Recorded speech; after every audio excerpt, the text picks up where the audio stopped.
I used to weigh somewhere around 95 kilos. Boys used to bully me in school, call me names. And I was told by one of the girls, one of the thin girls, that you handle the lights and the music.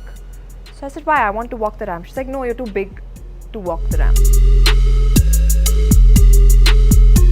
It's a very funny instance. There's a very big filmmaker who's called me to his office and offered me 3 of some very big films that he's made. And I've read in the papers after 3-4 days that he signed another heroine for the film.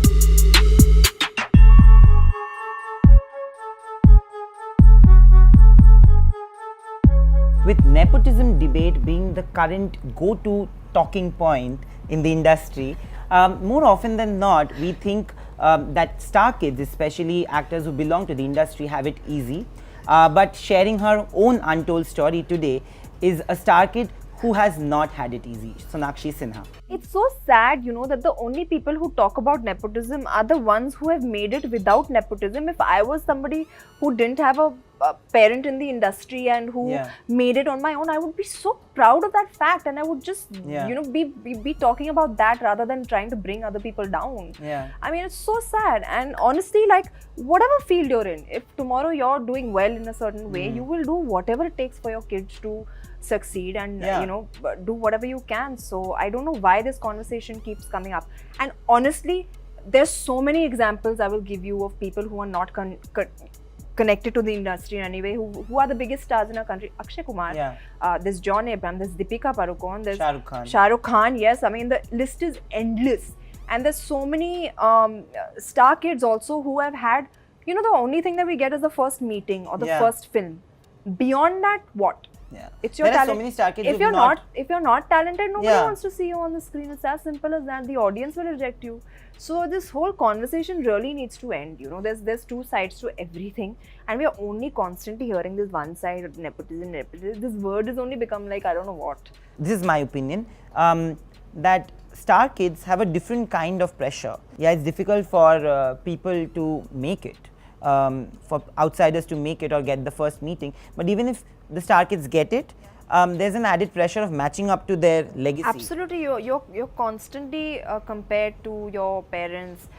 Every move you make is I don't know, scrutinized a whole lot more than you would a normal person. I think it's like I said, every side has every story has two sides to it. So tomorrow there could be someone who's come from the outside and has gotten their first break and has hit superstar, and that's happened to so many people, absolutely. Even Deepika Padukone for that matter.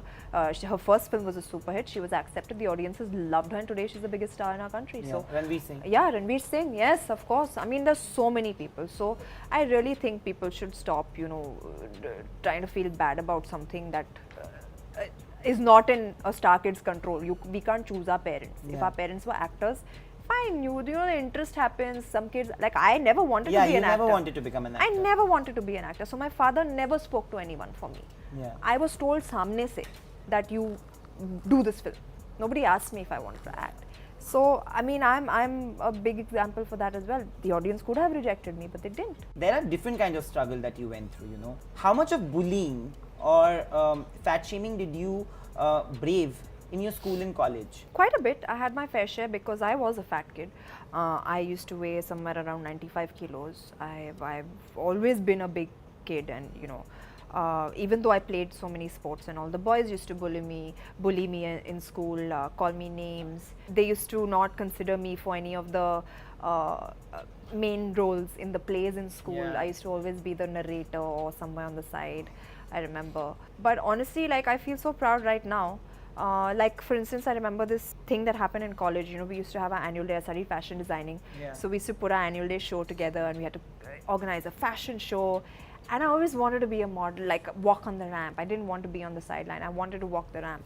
And I was told by one of the girls, one of the thin girls, that you handle the lights and the music. So I said, why? I want to walk the ramp. She's like, no, you're too big to walk the ramp. And I just felt really bad at that point of time, because when you're growing up and there's so much that you want to do, and who is this girl who is telling me that I can't do something just because she happens to weigh 10 kilos less than me or 20 kilos less than me. You know, and honestly, these things stay with you. And right now, I feel so good about where I've reached and what I've achieved is because these things have happened. You know, now look at me, now look at where I am. It's a feeling of pride, and it didn't stop even then. You know, I lost 30 kilos to do my first film. Yeah. And when it released, honestly, like the audiences really lapped me up. The worst part is I used to get fat shamed by people within the industry and by the media. Yeah. And that really hurt. I was like, here there's someone who's trying to do something different, who does, okay, fine, I don't look like your average stick figure person, but I don't have to. And honestly, I knew that my looks, I had a lot more to offer than just the way I look or how much I weighed on a weighing scale. Yeah. You know, you're not just a number. And for me, I never took that to heart. When you get bullied, yeah, beyond a point, very early in your life, you really get to know the mechanism to handle it, yeah, and then people stop bullying you. Yeah. Has that ever happened? Because today nobody has the guts to come yeah, and bully you, because yeah, we've seen those. Yeah. You give it back. Yeah. But was there ever a moment when you couldn't, maybe? I used to beat up the boys in school. I'm not kidding.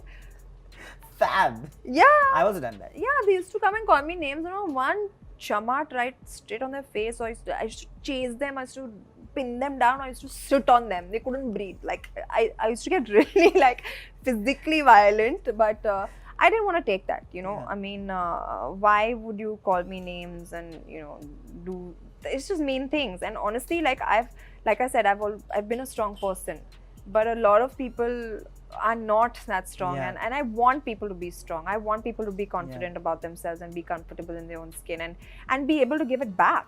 Yeah, because absolutely. Nobody is anybody to tell you what you can and what you can't do and how you should look, how you should be. As long as you're healthy, as long as you're happy, that is all that matters. I wanted to ask you that, recently Karan Deol has opened up and said that he was bullied in school, but he could never share it with his family, because he felt that, my father is an action star. What would he think of it? Yeah. And it's really shocking and sad at the same time. Yeah, it's sad. It's very sad. Have you ever thought of that even as a kid? Like, maybe I can't share it with my family or my mom and dad right now. Did you share? No, honestly, I didn't let it reach a point where I needed to share it. I used to handle it on my own. Yeah. Bullying is a yeah. big deal. Yeah, it absolutely. should not be done. And so for me, it wasn't that big a deal because I used to handle it at my own level. How much have you been a victim of that? Have you ever been like replaced for ridiculous reasons and replaced or not told, not informed? It's a very funny instance. There's a very big filmmaker who's called me to his office and offered me 3 of some very big films that he's made. Yeah. And I've always gone to his office and he's praised me and praised me to no end.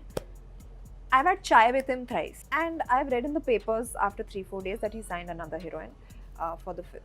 So the 4th time, I don't know, I bumped into him or I spoke to him somewhere. I told him, sir, I don't want to have any more tea with you. If you have a script that you want to give me, please call me then.